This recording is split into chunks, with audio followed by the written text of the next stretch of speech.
So this is the grain bill. That's what you call it, right? The grain bill, the collection of grains. Yeah, it's a mash bill. Mash bill. Okay. Yeah, and the mash bill comprises of a certain amount of grains. So a bourbon whiskey, for instance, of what we're making, comprises primarily of corn, and that's one of the requirements for bourbon. Okay. As it's primarily a corn mash bill, and then it's aged in New American oak at some point after it's distilled. That's also a requirement. Yes, to make bourbon. To make bourbon. Yes. Got it. Now, when you're making your vodka, say, how does this change at all? This mix of ingredients? So slightly, you know, it's a little more heavier on the wheat with the bourbon side, a little bit more heavy on the barley also.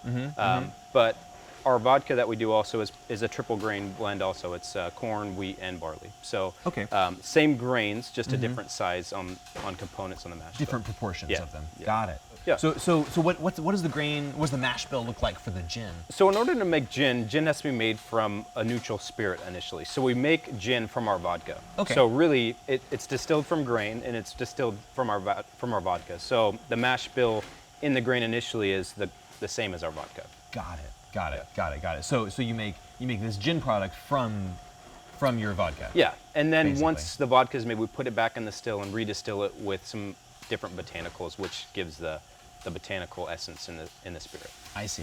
So and it's something that's interesting about the gin is that you make that blend of botanicals, right? So how do you make that blend?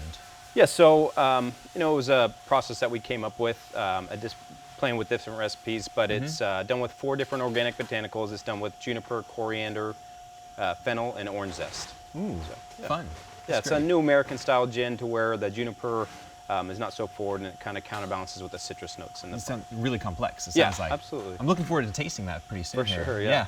So where do you source all this from? Is it all local? Do you source it from throughout the country? How does that happen? Yeah, so it depends what we're using. The grains we mainly source, at least the corn and the wheat we source from back east. You know? Okay. The yellow corn is primarily Midwest, and really the best quality corn comes from the Midwest, and that's why we source it back east. It's all GMO free, and really the consistency in the product is good quality, so that's why we source it from the Midwest. Got it.